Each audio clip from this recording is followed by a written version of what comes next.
ये जो वक्त बाय यूजर, चलते फिरते में कोई कहता है कि एक जमाने में यहाँ मेरा बाप दादा या उस जमाने में ये जमीन को ऐसा इस्तेमाल करता था। अगर कोई बोल देता है, अगर वक्फ बोर्ड कहने पर उस जमीन को, उस जगह को वक्फ डिक्लेयर कर देता है, तो ये कैसे हम मान सकता है?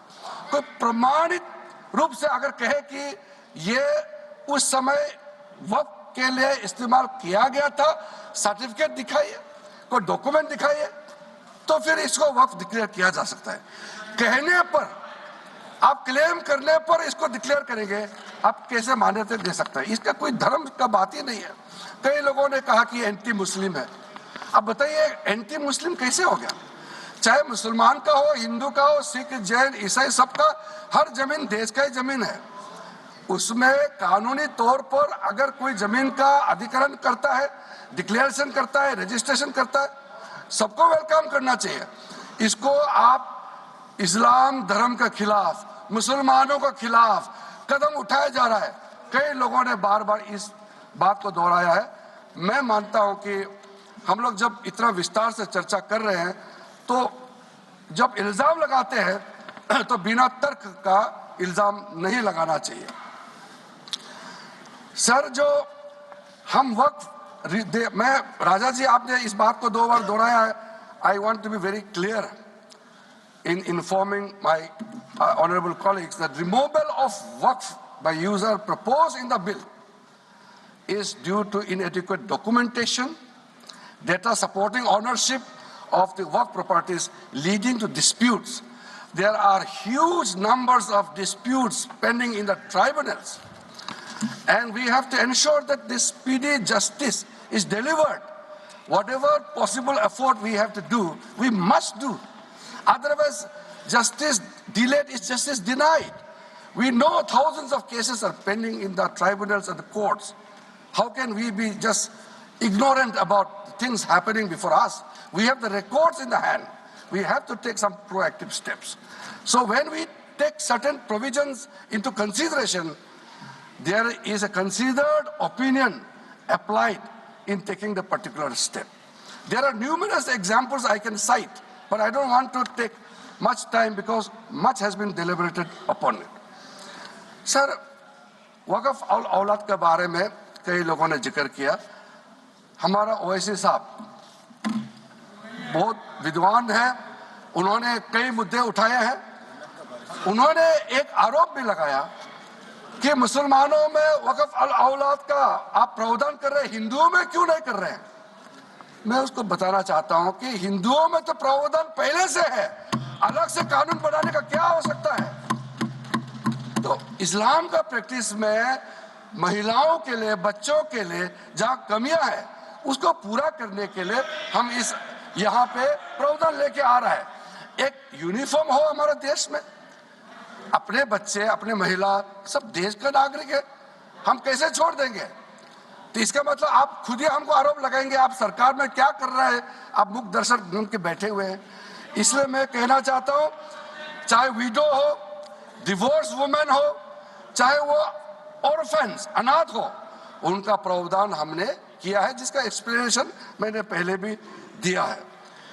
गौरव जी ने जो एक चीज थोड़ा सा उल्टा समझाया, मैं उसको थोड़ा सा सीधा समझाना चाहता हूं। उन्होंने कहा कि 7% जो कंट्रीब्यूशन मुतावलीस का ओर से जो दिया जाता है बोर्ड को, उसको 7% से 11% बढ़ाना चाहिए। मैं उसको सही करके बताना चाहता हूं। हम चाहते हैं कि बोर्ड को सपोर्ट करने के जगह वो पैसे को गरीबों के लिए ज्यादा इस्तेमाल करें। जो औकाफ है उसको डेवलप करने के लिए और भी रिसोर्सेस उसके पास रहे।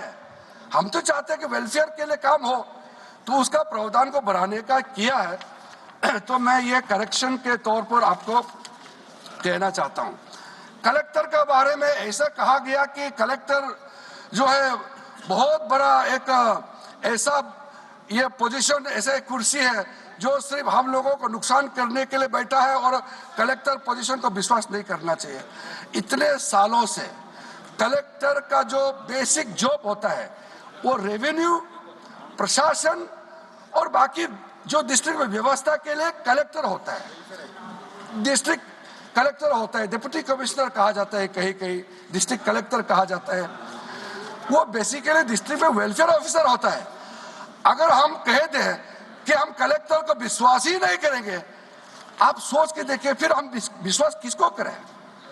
तो इसलिए कलेक्टर जो है किसी पार्टी का नहीं होता है, कलेक्टर एक ड्यूटी बाउंड ऑफिसर होता है और जिम्मेदारी के साथ वो अपना ड्यूटी निभाता है। इसलिए कलेक्टर के ऊपर में प्रहार करने का जगह हम सब अगर ये सुझाव देते कि वक्त प्रॉपर्टी का मैनेजमेंट में और क्या सुदृढ़ और क्या अच्छा कदम उठाया जा सकता है, अगर ये सुझाव आते तो मैं उसका वेलकम करते, मैं इसको स्वागत करते।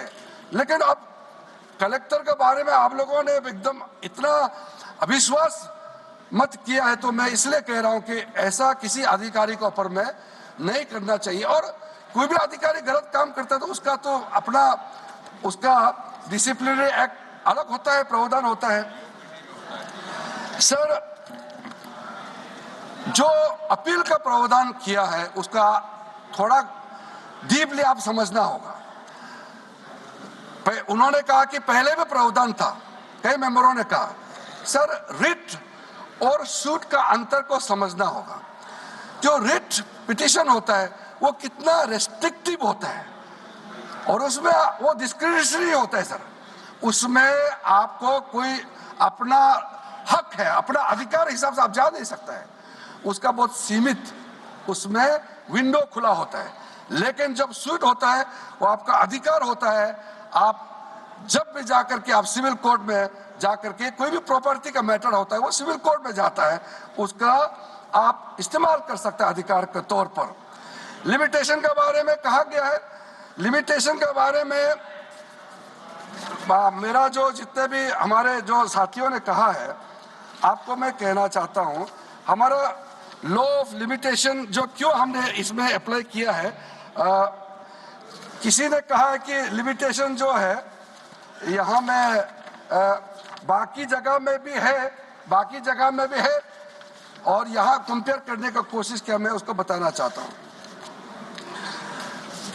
आपने जो एग्जाम्पल दिया कि लॉ ऑफ लिमिटेशन यहाँ क्यों लगाया और हिंदुओं में क्यों नहीं लगाया, रामलला का एग्जाम्पल दे करके मैं बताना चाहता, आप समझ जाएगा।